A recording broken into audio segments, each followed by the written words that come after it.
Naledi Malefe scrubbed the marble counter for the third time that morning. Her hands moved in circles, steady and practiced. The kitchen gleamed already, but she needed to look busy. That was the trick to being invisible. Stay moving. Stay quiet. Disappear into the walls. "Mama, I finished the book," Luazi whispered from under the breakfast table. Naledi's heart jumped. She knelt quickly and found her 7-year-old son tucked between the chair legs, a thick book about Korean history spread across his lap.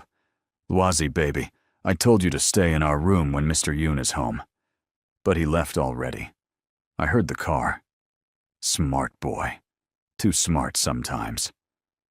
Naledi gently pulled him out and brushed the dust off his shirt. His big brown eyes looked up at her with that curious expression he always wore, like the whole world was a puzzle waiting to be solved. "Even when he's gone, we follow the rules. Okay?" "Okay, Mama." She kissed his forehead and sent him back to the small room they shared, behind the kitchen. Their whole life fit in that space now. One bed they shared, a small desk where Luazi studied at night, and 3 boxes of everything else they owned. 2 years ago in Cape Town, Naledi had an office at the university. She taught mathematics to students who actually thought numbers were boring. Can you imagine? She made them see patterns in everything, showed them how the world spoke in equations if you just listened right. Then Thabo died. Her husband had worked at the mining company, just keeping records. Nothing dangerous. But he found something in those records. Numbers that didn't match. Money disappearing.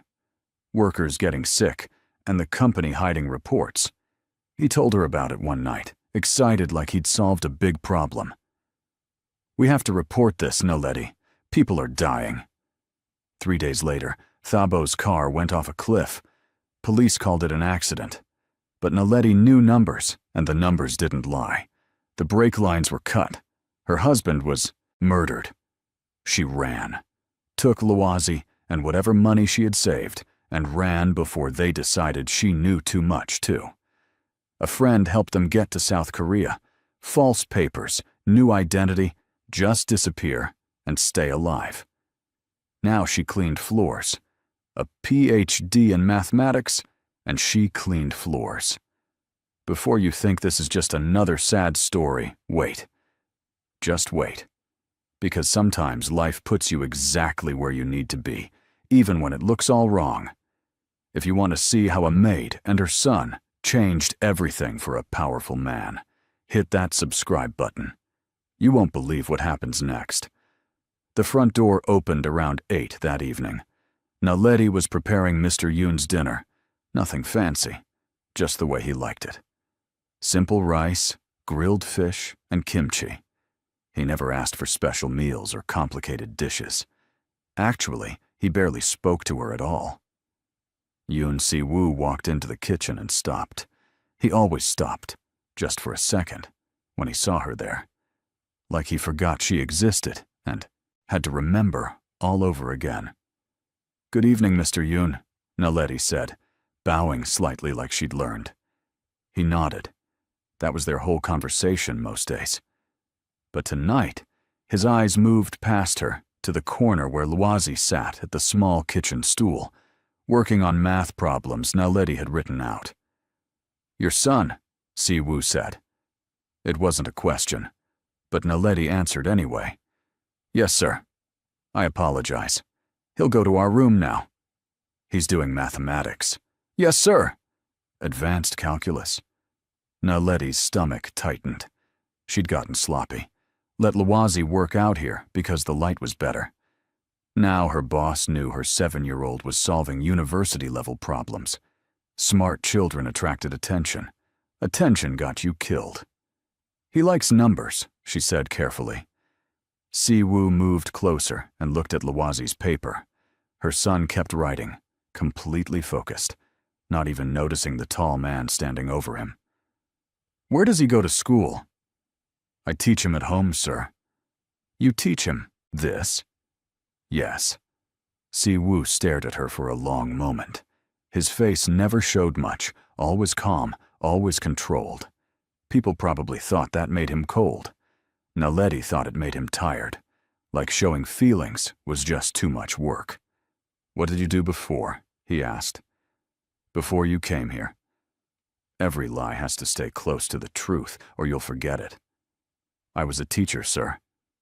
"In South Africa?" "Yes, sir." He looked back at Lwazi, who had finally noticed them watching, and sat very still, eyes wide. "It's fine," Siwoo said, and walked out of the kitchen. Naledi let out a breath she'd been holding. Lwazi looked up at her. "Is he angry, Mama?" "No, baby. But maybe do your work in our room from now on, yes?" That night, Naledi couldn't sleep. She kept thinking about the way Siwoo had looked at those math problems. Curious, interested. That was dangerous. They needed to stay invisible. At 3 a.m, she got up to get water. The house was dark except for one light coming from Mr. Yoon's office. She tried to walk quietly, but the floorboard creaked. The office door opened. "Can't sleep?" Siwoo asked. He looked different without his work clothes, just a regular shirt and pants. Almost normal. Almost like he wasn't one of the most powerful men in Seoul. "I was just getting water, sir. I didn't mean to disturb you." "You didn't." He leaned against the doorframe. "I don't sleep well anyway." They stood there in the dark hallway, 2 people awake when the world was sleeping. "Your son is special," Siwoo said. "He's just a boy. A boy solving problems most adults can't do." Naledi chose her words carefully. "Smart children become targets, Mr. Yoon. I prefer him to be safe than special." Something shifted in his expression. Understanding, maybe. "You're protecting him." "Always." He nodded slowly. "Get your water." "Good night, Mrs. Molefe." It was the first time he'd used her name. Over the next few weeks, something strange started happening. Siwoo began leaving papers on the kitchen counter. Business problems, logistics equations, complicated schedules that needed organizing. He never asked Naledi to solve them, just left them there. The first time, she ignored it. The second time, she walked past. The third time, Lwazi picked one up. "Mama, this is wrong. Look, if he changes this number here and moves this here, it works better." Naledi looked at the paper. Her son was right. The shipping schedule Siwoo was working with had inefficiencies all over it. She could fix it in 10 minutes. She took the paper to her room, made notes in pencil on a separate sheet, and left it next to the original. The next morning, the papers were gone. That evening, Siwoo came home with a book. He set it on the kitchen counter. "For Lwazi," he said. "Advanced geometry. I thought he might like it." Naledi stared at the book. "Mr. Yoon, you don't have to." "I know." He walked away before she could say more. Lwazi loved the book. He carried it everywhere, reading about shapes and angles and theorems. One night, he looked up at Naledi with shining eyes. "Mr. Yoon must be very smart to know I'd like this." "Yes, baby, he's very observant." "Do you think he's lonely, Mama? He's always here by himself." Out of the mouths of children, right? Her 7-year-old saw what most people missed. Yoon Siwoo had money, power, a beautiful home, and absolutely nobody to share it with. "Maybe he is," Naledi admitted. "We should make him less lonely." "Lwazi, that's not our job." "Why not? He gave me a book. We should give him something back." The next day, Lwazi drew a picture. He wasn't very good at art, but he tried hard. It showed 3 stick figures, 1 tall, 1 medium, 1 small. They were standing together. At the top, he wrote in careful letters, "Thank you for the book, Mr. Yoon." He left it on the kitchen counter. Naledi found it that evening, folded carefully and tucked into Siwoo's jacket pocket. He'd kept it. Something was shifting in this house. Naledi felt it like a change in the air before rain comes. She just didn't know if that was good or bad yet. Things got complicated on a Tuesday. Si-woo came home with 4 other men, all dressed sharp, all wearing expressions that said they were important and knew it. Business meeting. "I'll need the sitting room," Si-woo told Naledi. "Tea for 5. "Yes, sir." She prepared everything perfectly and brought it in on a tray. The men were speaking in low voices, switching between Korean and English. Naledi understood both, but pretended she didn't. That was another rule. Know everything. Show nothing. She was pouring tea when one of the men, older with silver hair, looked at her with eyes that made her skin crawl. "Pretty help you have, Yoon. Where'd you find this one?" Si-woo's voice went cold. "She works for me. That's all you need to know." The man laughed, but stopped asking questions. Naledi finished pouring and left, quickly. But as she reached the door, she heard Luwazi. "Mama?" No, her son stood in the doorway, holding his geometry book, completely unaware he'd just walked into a room full of dangerous men. "Luwazi, go back," Naledi said firmly. But the silver-haired man was already smiling. "Well, who's this little scholar?" Luwazi, polite like Naledi taught him, bowed slightly. "Good evening, sir." "Smart kid, is he yours?" "Yes," Naledi said, moving to take Luwazi's hand. "I apologize for the interruption." "Wait," another man said, pointing at the book. "That's advanced geometry. Can he even read that?" Luwazi looked up at Naledi, asking permission with his eyes. She wanted to say no, wanted to grab him and run. But that would make them more curious. She nodded slightly. "I like the patterns," Luwazi said simply. "Numbers make sense. They don't lie." The room went quiet. The men looked at this 7-year-old boy like they were seeing something unusual. Si-woo stood up. "Mrs. Molefe, please take Luwazi to the kitchen. Gentlemen, shall we continue?" His voice was pleasant but firm. The meeting was more important than a child. Naledi practically pulled Luwazi out of there. Her hands were shaking. "Did I do something wrong, Mama?" Luwazi whispered. "No, baby. But we need to stay out of sight when Mr. Yoon has guests. It's very important." That night, after the men left, Si-woo came to the kitchen. Naledi was cleaning up, and Luwazi was already asleep in their room. "I'm very sorry about earlier, sir," she started. He held up a hand. "One of those men, the older one with silver hair, his name is Kang. If you ever see him near this house when I'm not here, take Luwazi and lock yourselves in your room. Call me immediately." Naledi's blood went cold. "Is he dangerous?" "Yes." "Just that." "Yes." No explanation, no softening it. "Why are you telling me this?" she asked. Si-woo looked at her directly. "Because Luwazi is special, and special things attract the wrong attention. I know you're trying to keep him safe. I'm trying to help you do that. Why would you help us?" He was quiet for a moment. "I'm not sure yet, but I am." He left her standing there, heart pounding, wondering what they'd just walked into. Want to know what happens when those dangerous men come back? When everything Naledi built to keep her son safe starts falling apart? Keep watching, and don't forget to subscribe because this story is just getting started. The next few weeks were calm, too calm.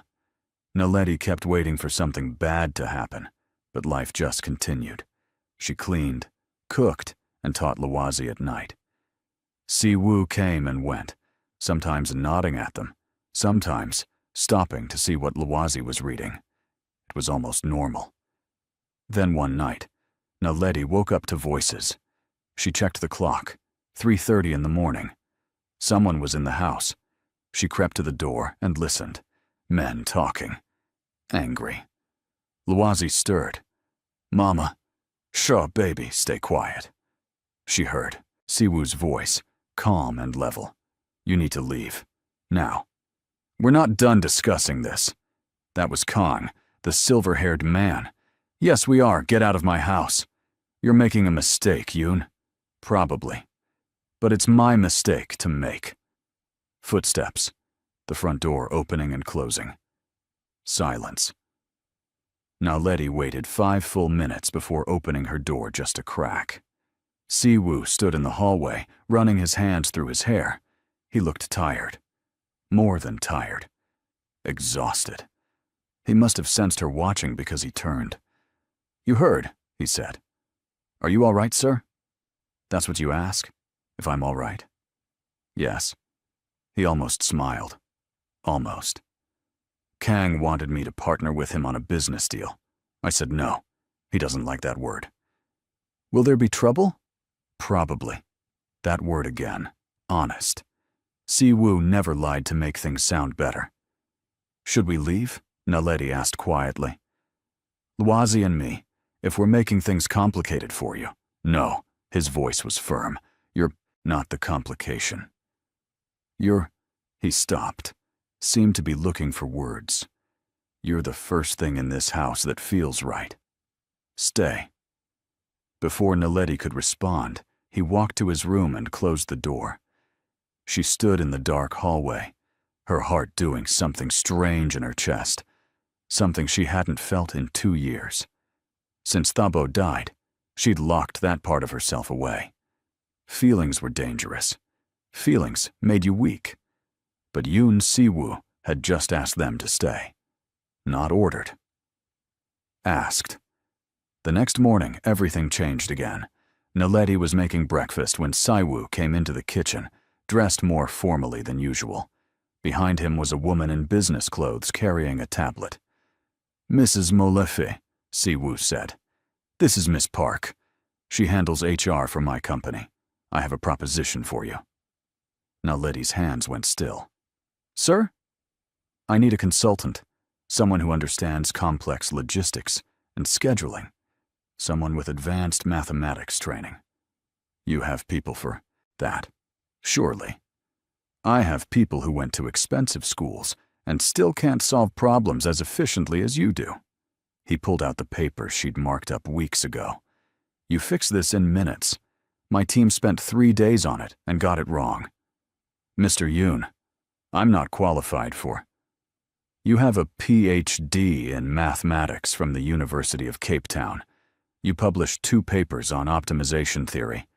You taught for 4 years before." He paused carefully. "Before you came here. You're overqualified if anything." The room tilted. He knew. He'd investigated her, found out everything. Naledi's first instinct was to grab Luazi and run. But Siwoo's expression wasn't threatening. It was patient. "I also know your husband died in suspicious circumstances," he continued quietly.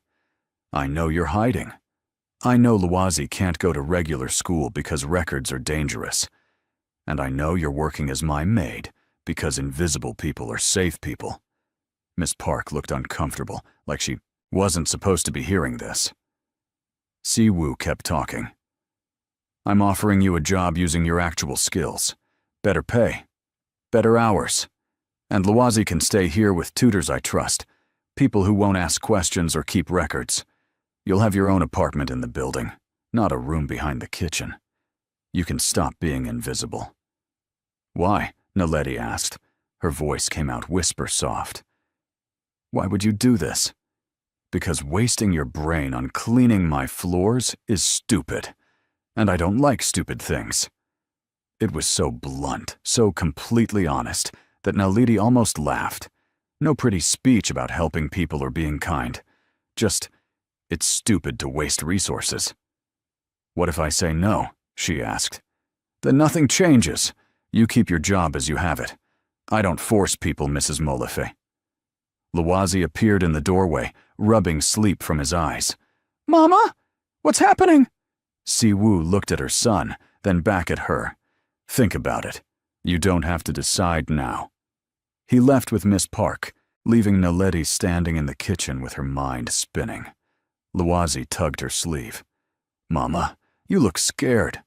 "I'm not scared, baby." "You do the thing with your hands, the twisting, You only do that when you're scared."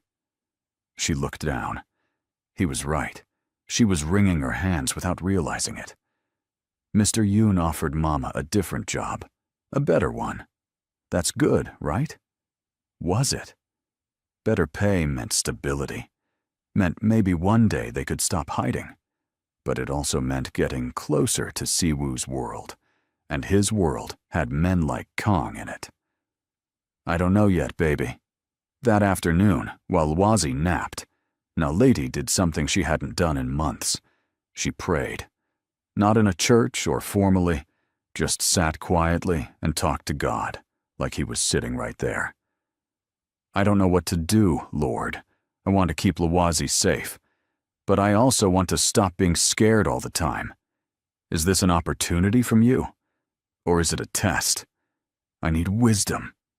Please." No thundering voice answered. But when she opened her eyes, she felt calmer, clearer.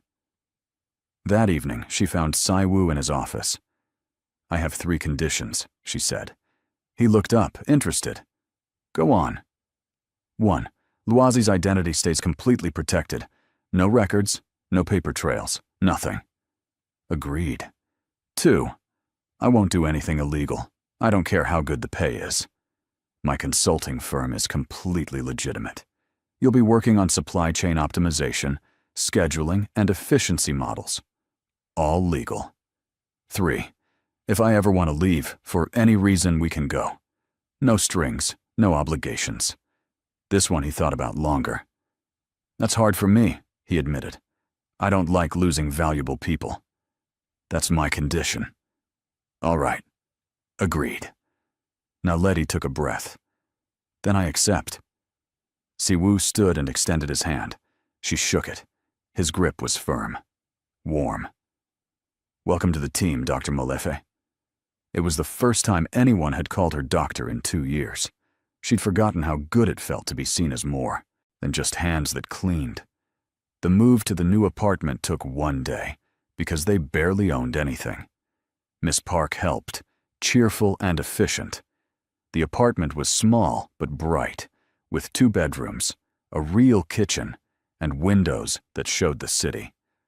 Luazi ran from room to room, amazed. "Mama, I have my own room, my own bed." He'd never had that. Even before they ran, they'd lived in a tiny flat where he slept on the couch. That night, Naledi tucked him into his new bed, and he looked up at her with serious eyes. "Mr. Yoon is a good man, isn't he, Mama?" "I think he's trying to be," she said honestly. "He has sad eyes, though, like he's missing something." "Maybe he is, baby. What do people miss when they have everything?" Naledi kissed his forehead. "Connection, Luazi. You can have all the things in the world and still be lonely. Then we should be as friends. Friends make loneliness go away." If only it were that simple. But maybe, just maybe, her son was onto something.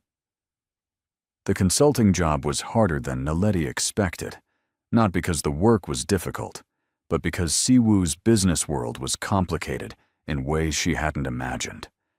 Her first week, she sat in meetings with men in expensive watches who talked about expansion and market domination like they were playing a game. Siwoo ran the meetings calm and controlled, making decisions fast, shutting down arguments with just a look. Naledi mostly listened and took notes. But during the 3rd meeting, when they were discussing shipping routes, she noticed something. "Excuse me," she said quietly. Everyone turned. They still weren't used to her being there. "The route through Busan you're considering. It saves 2 days on paper. But you're not accounting for the port delays during the monsoon season. We're heading into that now.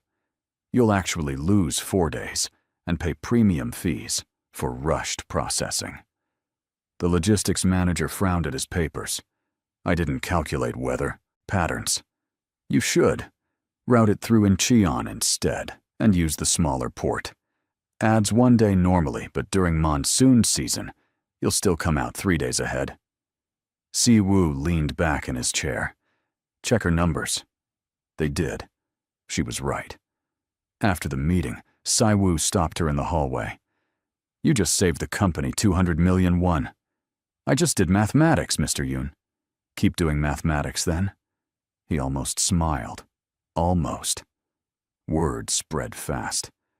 The new consultant, the quiet woman from South Africa, she knew her stuff. People started bringing Naledi their problems. She solved them. It felt good, using her brain again, being valued for what she could do instead of invisible. But it also meant spending more time around Siwoo, and that was becoming complicated. He wasn't like other powerful men she'd met. He didn't yell or throw things when stressed.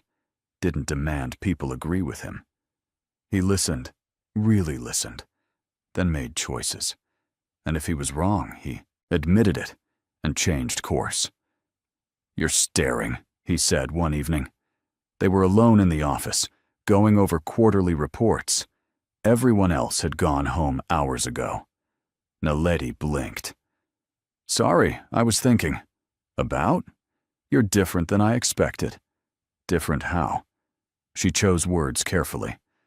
The men you do business with, they respect you, but they're also afraid of you. I'm trying to understand why. Siwoo set down his pen and looked at her directly. You want the truth? Always. I've done things I'm not proud of. Built this company using methods that weren't always clean. Made deals with people who hurt others. I told myself it was business, just survival in a competitive world. But that's an excuse. He paused. The fear you see, I earned it. Not always in good ways. Most people would have sugar-coated that. Made excuses. He just laid it out plain. Why are you telling me this? Naledi asked. Because you asked. And because you should know who you're working for. Are you trying to scare me away? No. I'm trying to be honest. You value that, I think. He was right. She did. Lies had killed her husband. Honesty, even ugly honesty, she could respect. I appreciate you telling me, she said. They went back to work, but something had shifted between them. A new understanding, fragile and strange. Luwazi was thriving with the tutors Siwoo arranged. Older teachers, retired, who taught for love of it, not for records or reports. They discovered her son wasn't just good at math. He had what they called pattern recognition, could see connections between things that seemed unrelated. One of the tutors, an elderly woman named Mrs. Kim, pulled Naledi aside one day. Your son is extraordinary. His brain works differently, sees the world in layers most people miss. Is that bad? Naledi asked, worried. Bad? No, it's beautiful. But you need to protect him. Gifts like his, people will want to use them. I know. That's why we're careful. Mrs. Kim patted her hand. Mr. Yoon chose well with us. We're old. We don't gossip. And we love teaching special children. Luwazi is safe with us. That fear, always sitting in Naledi's chest, eased just a little. Things were stable for almost 2 months. Then the Nakamura deal started. Siwoo called a major meeting, brought in consultants from Japan, set up negotiations for a massive merger. His company would combine operations with the Nakamura Group, expanding into international markets. Naledi reviewed the contracts. Everything looked solid. The numbers worked. The timeline made sense. It was a good deal. But something bothered her. She couldn't pinpoint what. You look concerned, Siwoo said. They were in his office late again. That was becoming normal, the two of them working after everyone left. I'm not sure, Naledi admitted. The math is right, but something feels off. Trust your instinct. What specifically? The Nakamura representatives, they agreed to your terms too easily. Men like that always negotiate harder. Siwoo considered this. Maybe they need this deal more than they're letting on. Maybe. Or maybe they want something else. Like what? I don't know yet. He trusted her enough to delay signing and pushed the meeting back a week. His team was frustrated, but he held firm. Dr. Molefe has concerns. We address them first. That trust, it meant something, made Naledi work harder to figure out what was wrong. She went through every page of the contract again. Checked background on the Nakamura group. Everything seemed legitimate. Then Luazi solved it. It was a Saturday. Si-woo had invited them to his house for dinner, something he'd started doing on weekends. Naledi told herself it was just kindness, just him being friendly. She ignored how her heart beat faster when he smiled at something Luazi said. They were eating when Luazi asked, "Mr. Yoon, what's that picture on your wall?" He pointed to a frame in the hallway, visible from the dining room. "That's a very old seal," Si-woo explained. "It belonged to my mentor, the man who taught me business. He died 10 years ago." "What kind of seal?" "A chop, we call it, for signing important documents. See the butterfly design? That was his symbol." Luazi got up to look closer. Naledi started to call him back, but Si-woo waved her off. "Let him look." Her son studied the seal with that intense focus he got. "It has 7 lines on each wing. That's unusual. Most butterflies have 6. "He had it made custom," Si-woo said. 7 is a lucky number in Korean culture. They finished dinner. Luazi played with a puzzle. The adults talked about nothing important, just an easy conversation. It was nice, dangerously nice. Then Si-woo mentioned the Nakamura meeting was scheduled for Tuesday. "I couldn't find anything wrong," Naledi admitted. "Maybe I'm being paranoid. Or maybe you see something everyone else missed. Either way, I value your input." That's when it happened. Si-woo's head of security brought in the Nakamura contract for final review, set it on the table with all the official seals and signatures ready. Luazi glanced at it, then looked again, then got up and walked over, staring at the Nakamura seal stamped on the papers. "Luazi, don't bother Mr. Yoon's work," Naledi said, but her son's face had gone serious. "Mama, the butterfly is wrong." "What do you mean, baby?" "Look." He pointed at the Nakamura seal, then back at the frame in the hallway.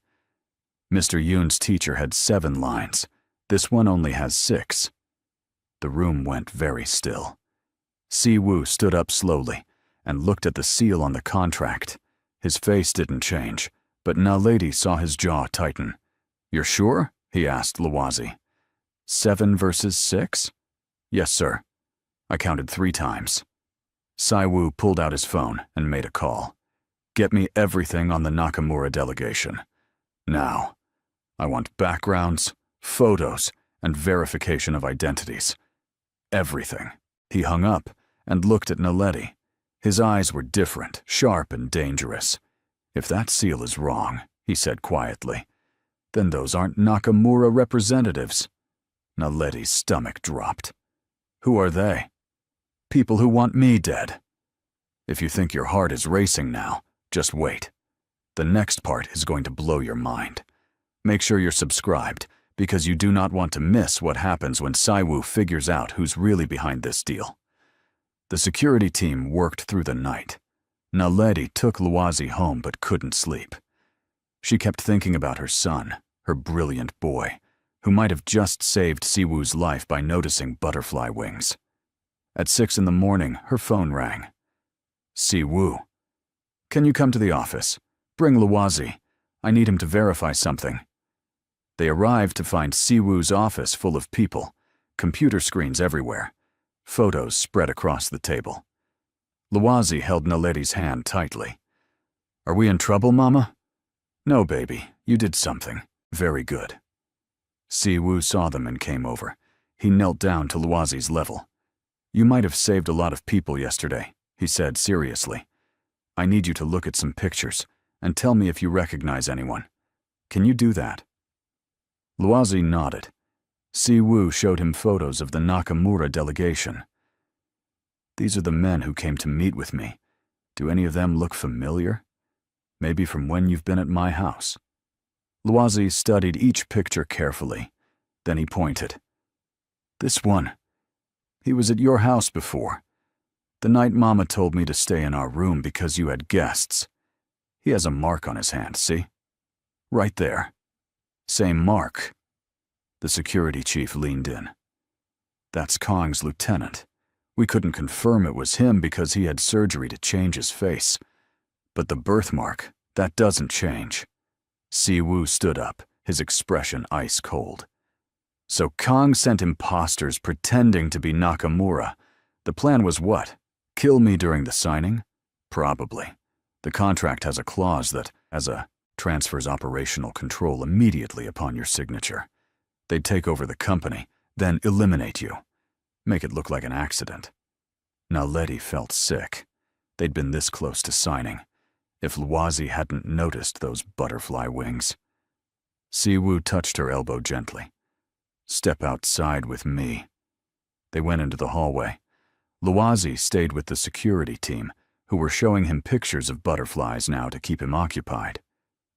Your son just saved my life, Siwoo said. He noticed a pattern. That's what he does. It's more than that. He's extraordinary. Siwoo ran a hand through his hair.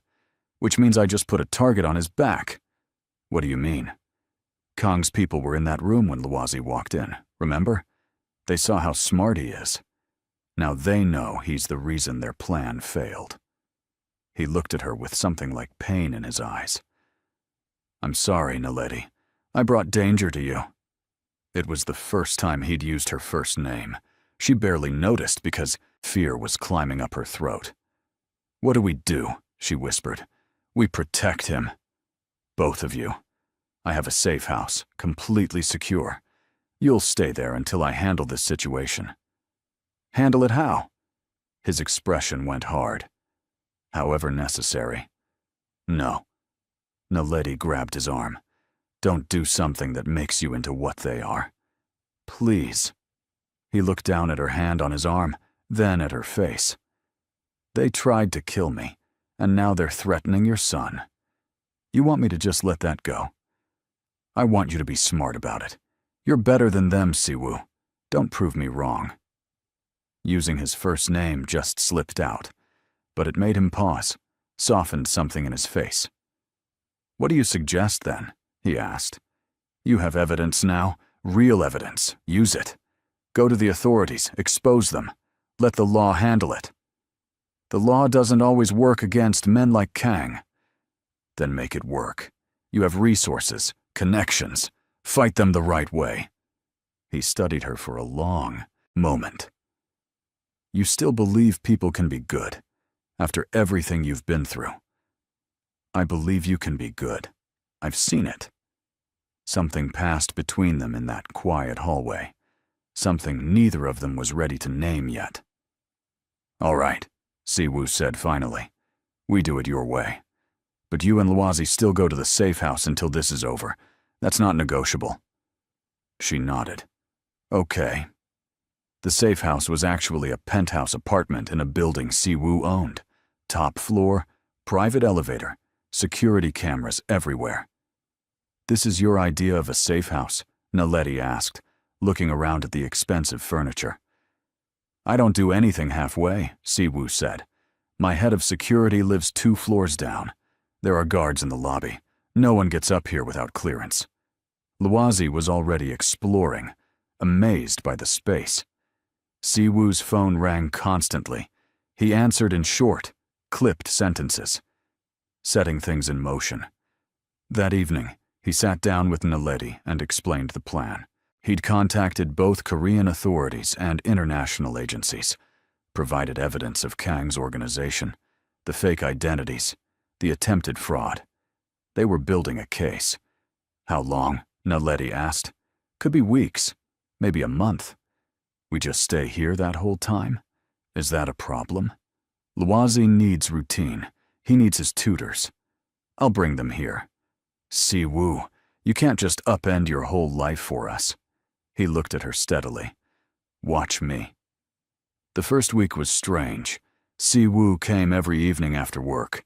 At first, Naledi thought he was just checking security, but he'd stay. Eat dinner with them. Help Luozi with puzzles. Just be there. "Don't you have other places to be?" she asked one night.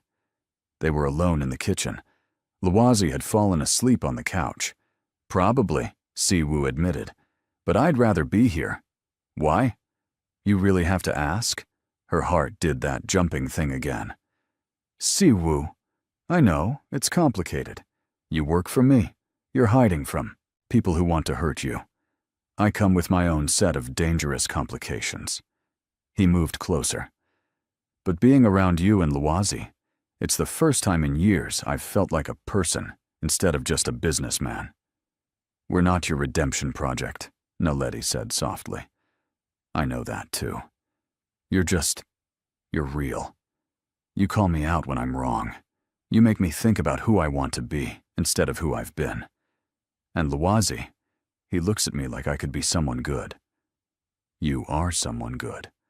"I'm trying to be. That's different." They stood close in the quiet kitchen. Naledi knew she should step back, keep distance, stay professional. But she didn't want to. "This is a bad idea," she whispered. "Probably the worst I've had in a while. We should be sensible. Absolutely should." Neither of them moved away. Then Luwazi called out from the couch, half asleep. "Mama?" The moment broke. Naledi went to her son, and Siwoo left quietly. But something had started. Something neither of them could ignore anymore. The investigation into Kang moved forward. Siwoo kept Naledi updated on everything. Authorities had raided multiple locations, frozen accounts, arrested key members of the organization. But Kang himself had disappeared. "That's bad, isn't it?" Naledi asked. "It means he knows we're coming. He's gone to ground." "Will he give up?" Siwoo's expression was grim. "Men like Kang don't give up. They get desperate. And desperate is dangerous." He increased security, added more guards, barely slept. Naledi watched him run himself into exhaustion and finally confronted him. "You're going to collapse if you keep this pace." "I'm fine." "You're not fine. You're surviving on coffee and stubbornness." He almost smiled. "That's been my survival strategy for years." "Well, it's a terrible strategy. Sit down, eat something real, sleep for more than 3 hours." "Are you ordering me around, Dr. Molefe?" "Yes, someone has to." This time he did smile, tired, but real. "All right, but only because you're very bossy when you want to be." She made him proper food, not the takeout he'd been living on. Watched him eat.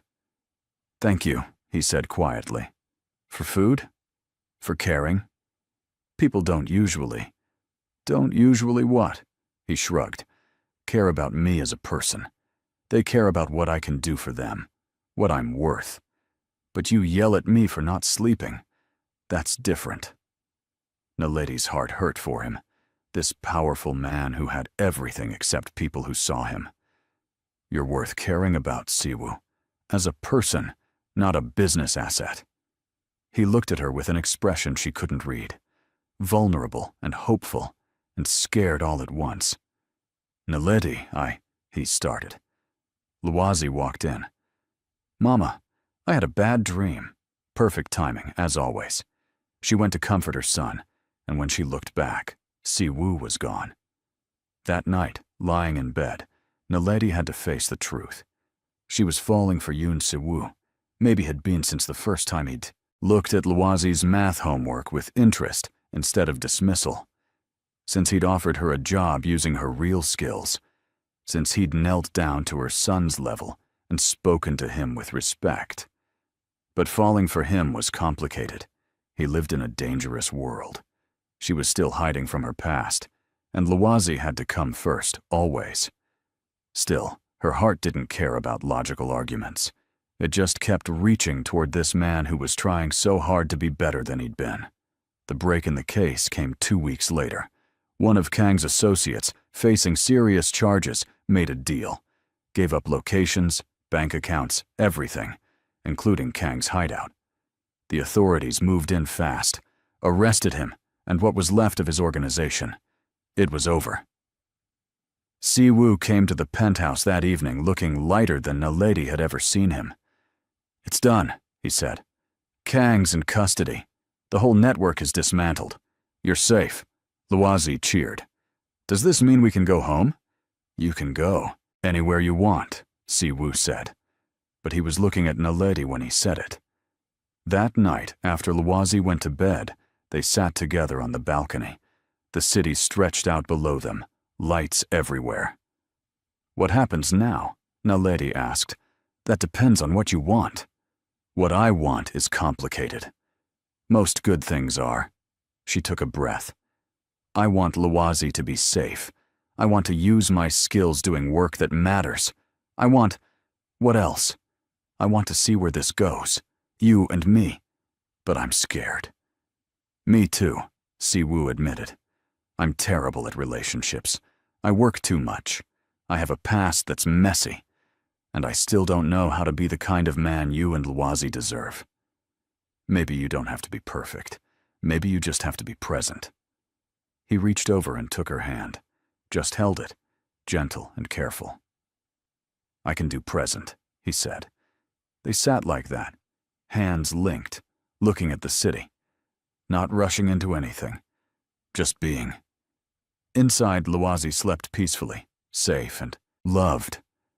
Outside, the world kept turning, and between them, something new was growing, something real, something worth protecting. The next few months were the happiest Naledi could remember since Thabo died. She and Luazi moved back to their apartment in Siwoo's building. She returned to her consulting work. Life found a rhythm, but the rhythm now included Siwoo in ways that felt natural and right. He started joining them for breakfast before work. Luazi would chatter about whatever book he was reading, and Siwoo would listen like it was the most important thing he'd heard all day. "Did you know," Luazi said one morning, "that butterfly wings have tiny scales that reflect light? That's why they're so colorful. It's not paint, it's physics." "I didn't know that," Siwoo said seriously. "That's fascinating." "You saved your own life by noticing butterfly wings," Luazi continued.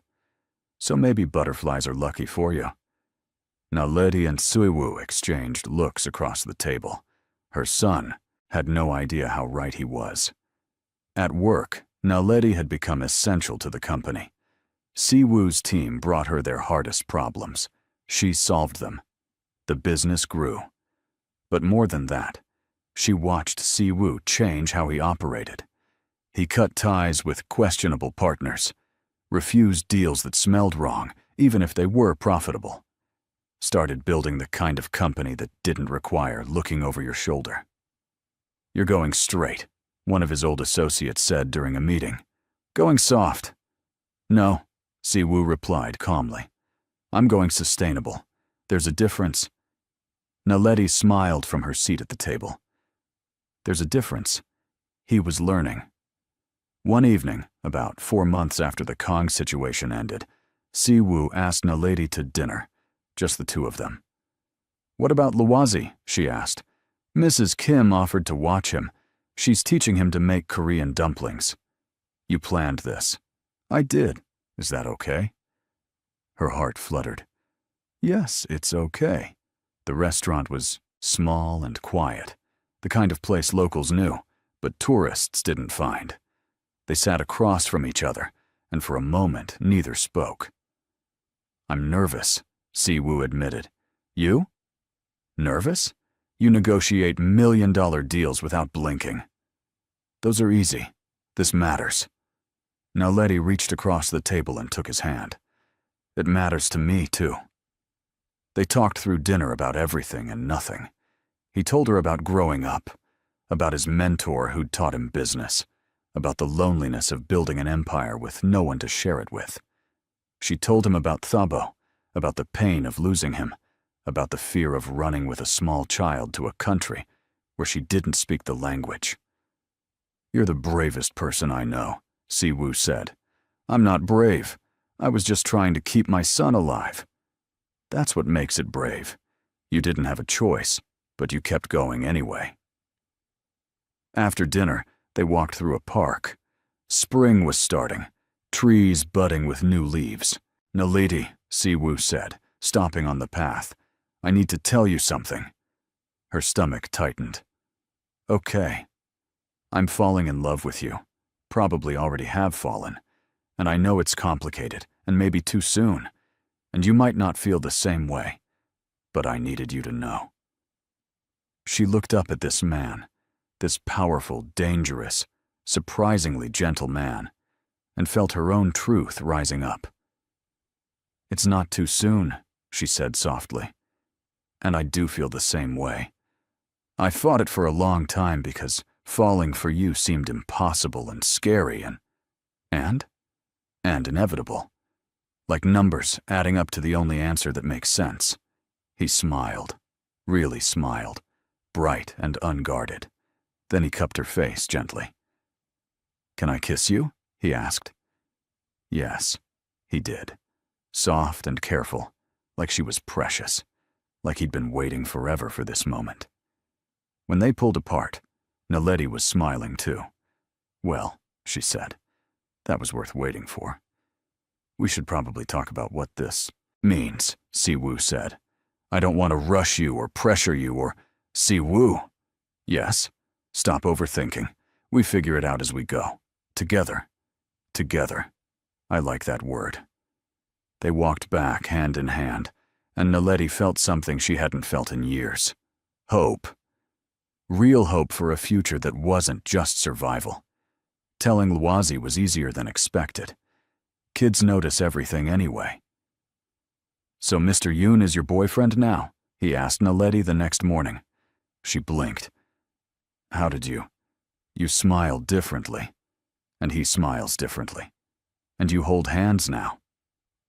Siwoo, who was there for breakfast as usual, looked amused. "Nothing gets past you, does it?" "Nope," Luazi said cheerfully. "Are you going to be my dad?" The question hung in the air. Naledi started to say something about taking things slow, not rushing. But Siwoo spoke first. "Would you want me to be?" he asked Luazi seriously.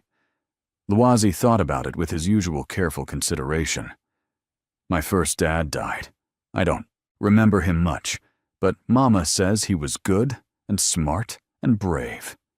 "He was all those things," Naledi said softly. "You don't have to replace him," Luazi continued, looking at Siwoo. "But you could be my second dad, if you want. I think you'd be good at it." Siwoo's eyes got shiny. Naledi had never seen him close to tears before.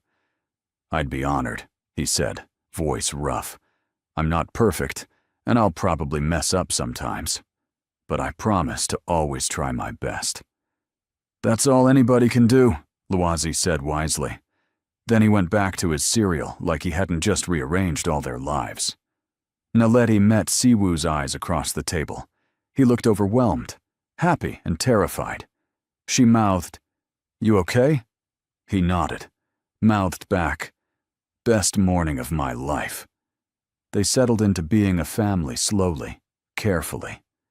Siwoo didn't move in or change everything at once. He just became part of their routine. Breakfast together, dinner several times a week, weekends at his house where Luazi could run around the big garden. He was surprisingly good with her son. Patient, when Luazi got obsessed with a topic and talked about it for hours. Encouraging when he struggled with something. Present in ways that mattered. "You're a natural at this," Naledi told him one evening. They were cleaning up after dinner while Luazi did homework. Domestic, normal, and perfect. "I'm terrified every day I'll do it wrong," Siwoo admitted. "That's how you know you care. Bad parents don't worry about messing up." He dried a dish thoughtfully. "My father wasn't around much. Work always came first. I promised myself if I ever had kids, I'd be different." "You are different. You show up, Siwoo. That's what matters."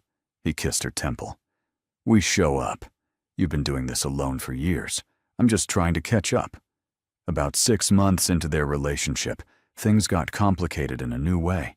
News broke about the mining company in South Africa. the one responsible for Thabo's death. International journalists had exposed everything. The corruption, the cover-ups, the workers who died because the company cut safety corners for profit. Criminal charges were being filed. Naledi watched the news with shaking hands. Justice.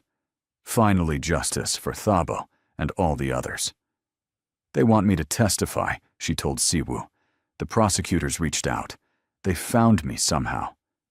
Will you go? I don't know. Going back means being visible. What if there are still people who want to silence witnesses? Siwoo sat beside her. I can't make this choice for you, but I can tell you that you'll be protected. I'll make sure of it. And whatever you decide, we're with you. It would mean taking Lwazi back to South Africa. So we go to South Africa. We? You think I'm letting you do this alone? We're a team now, remember? Naledi leaned against him. It's scary, going back. Most important things are. But you're the bravest person I know, remember? She thought about Thabo, about the justice he deserved, about the other families who'd lost people. I'll do it, she decided. I'll testify. The trip to South Africa was planned carefully. Security, safe accommodations, everything thought through. But Naledi was still nervous the whole flight. Lwazi, however, was excited. I get to see where I was born and meet Gogo. Naledi's mother still lived in Cape Town. They'd talked on the phone, but hadn't seen each other in 2 years. Too dangerous before. But now, with the company's crimes exposed and Siwoo's resources protecting them, it was possible. Her mother cried when she saw them at the airport, held Naledi and Lwazi, and cried, my babies, you're home. Then she saw Siwoo standing back politely and stopped crying. Mama, this is Yoon Siwoo, Naledi said. I'm her partner, Siwoo said in careful English. It's an honor to meet you, ma'am. Naledi's mother, all 5 feet of her, looked him up and down. You're the Korean man my daughter told me about, the one who's been taking care of my grandson. Yes, ma'am. Good. Come here. She hugged him too, fierce and tight. Siwoo looked startled, but hugged back. You protect my girl, she said firmly. You protect them both. With my life, Siwoo promised. Then you're welcome in this family. Just like that, he was accepted. The days in Cape Town were emotional. Naledi visited Thabo's grave with Lwazi. She told her son stories about his first father, made sure he knew he'd been loved. I wish I remembered him, Lwazi said softly. You were so little when he died, but he loved you so much, and he'd be proud of who you're becoming. Do you think he'd like that Siwoo as my dad now, too? Naledi thought about Thabo, about his kind heart and generous spirit. Yes, baby. I think he'd be happy you have someone who loves you. Siwoo kept a respectful distance during these moments, never tried to insert himself or compete with Thabo's memory. Just supported, from the sidelines. Thank you, Naledi told him later, for understanding. He was your husband, Lwazi's father. He deserves to be remembered and honored. I'm not threatened by that. She loved him more for saying it. The testimony was hard. Naledi had to recount everything Thabo had told her, everything she'd seen in the records he'd shown her. Face the lawyers who tried to discredit her. But she held firm. Told the truth clearly and completely. When it was over, the prosecutor thanked her. Your testimony was crucial. We couldn't have built this case without witnesses willing to come forward. Outside the courthouse, reporters shouted questions. Siwoo's security team kept them back, but Naledi stopped. I want to say something, she told Siwoo. Are you sure? Yes. She turned to the cameras and spoke clearly. My husband Thabo Molefe died because he tried to do the right thing. He tried to protect workers who were being hurt by corporate greed. They killed him for it. Today I spoke his truth. Justice is finally happening. For him, for all the families who lost people, this is just the beginning. The story ran internationally. Naledi became the face of the case. It was scary being visible again, but also freeing. No more hiding. They stayed in South Africa for 2 weeks. Dwazi got to know his grandmother. Siwu met Naledi's extended family and navigated the cultural differences with surprising grace. One evening, at a family dinner, Naledi's uncle asked Siwu, "What are your intentions with my niece?" The room went quiet. Siwu didn't hesitate. "I intend to love her for the rest of my life, if she'll let me. Support her dreams. Be the best father I can to Lwazi. Build a life together that's honest and good." The uncle grunted. "Good answer." Later, alone in their hotel room, Naledi teased him. "Very smooth with my uncle. I meant every word. I know you did. That's why it worked." He pulled her close. "Naledi, I want to ask you something. Not now, but someday. Soon, when the time is right." Her heart knew what he meant. Someday, soon sounds good. They flew back to Seoul as a unit, a family in all the ways that mattered. The trial concluded 3 months later. The mining company executives were found guilty, prison sentences handed down. Real accountability. Naledi watched the verdict from Seoul and cried. Relief, grief, justice, all mixed together. Siwu held her. Lwazi hugged her. They sat together until the tears stopped. "It's over," she whispered. "Really over." "The hard part is," Siwu agreed. "Now comes the good part." He was right. With the trial done and Kong's organization dismantled, they were finally, truly safe. Free to just live. Siwu restructured his company completely, exited all the gray areas, focused on legitimate business. It meant less profit, but he didn't care. "Money's useless if I can't sleep at night," he said. "I want to build something I'm proud of, something Lwazi can be proud of."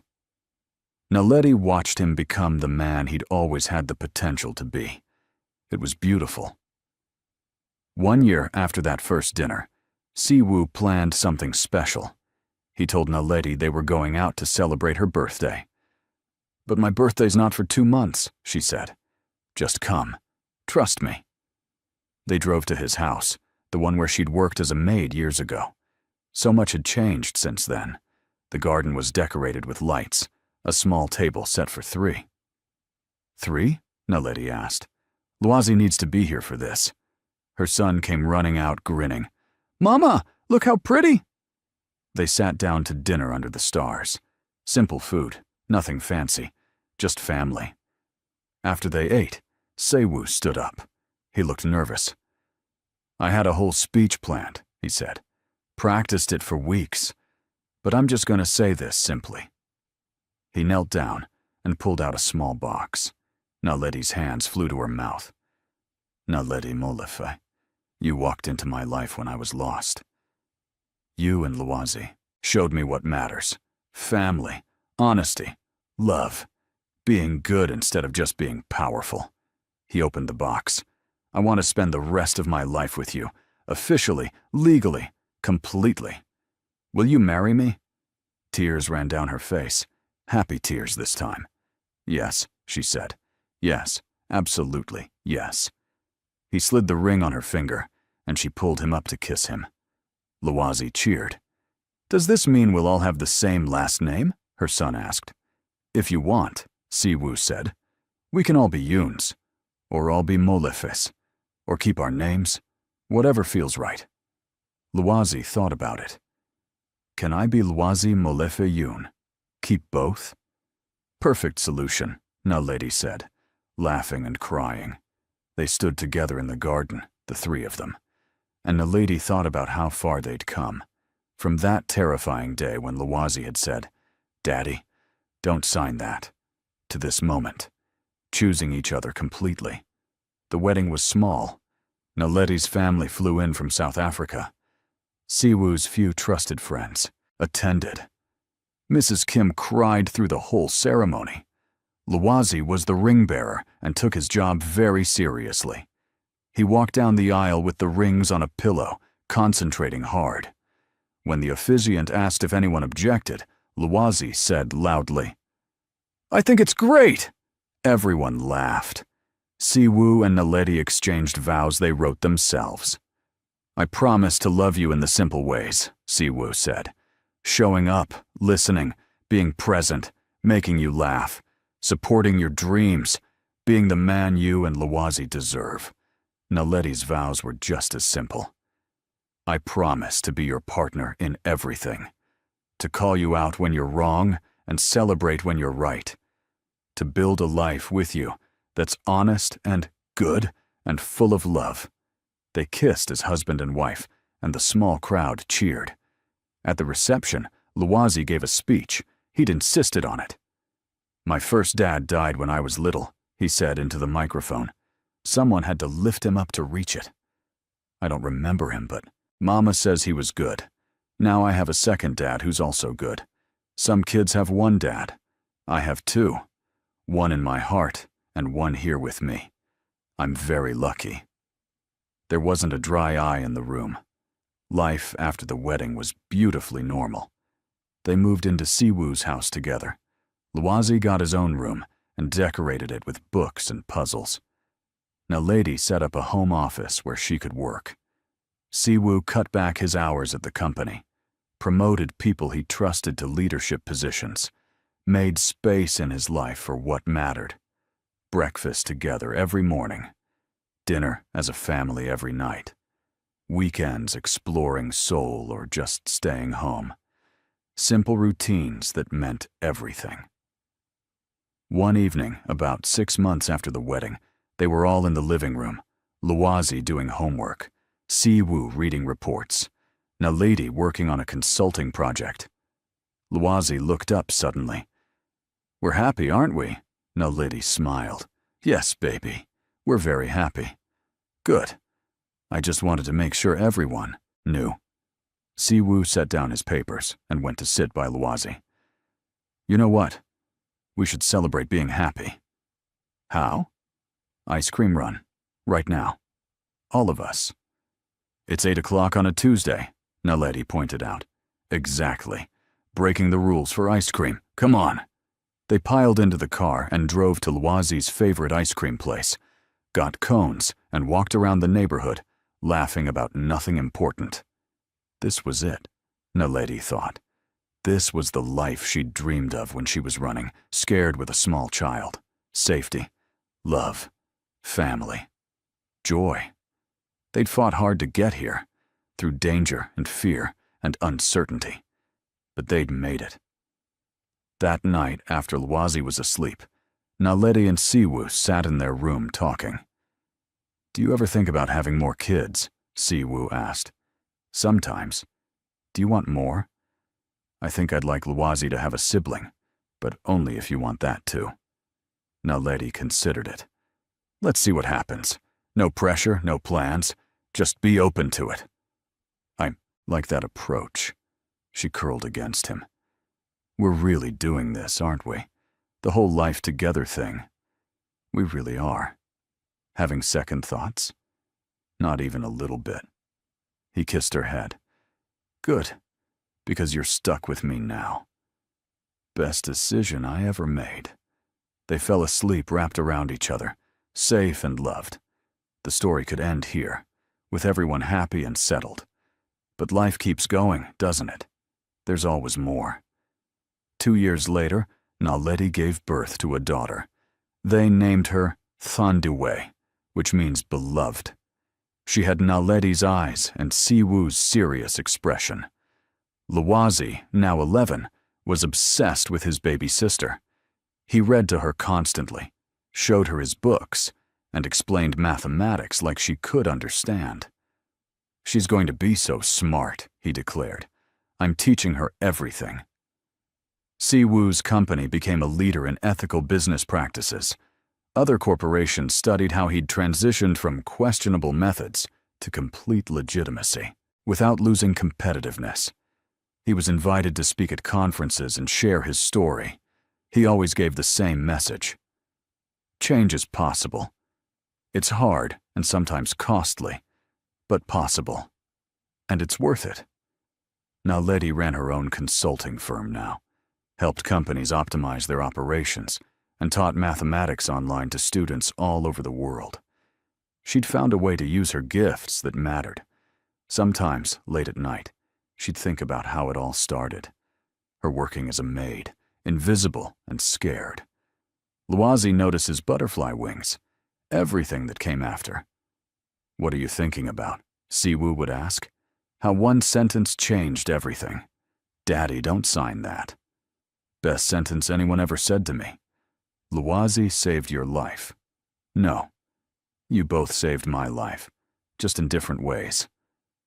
5 years after the wedding, they went back to South Africa for a visit. Showed Thandiwe where her mama came from. Visited Thabo's grave so Luazi could tell his first dad about his life. Naledi's mother was older now, but still fierce. She spoiled both grandchildren terribly. "You did good," she told Naledi. "Built a beautiful life from terrible circumstances. I got lucky. Luck nothing. You were brave. You fought for your son. You stayed strong.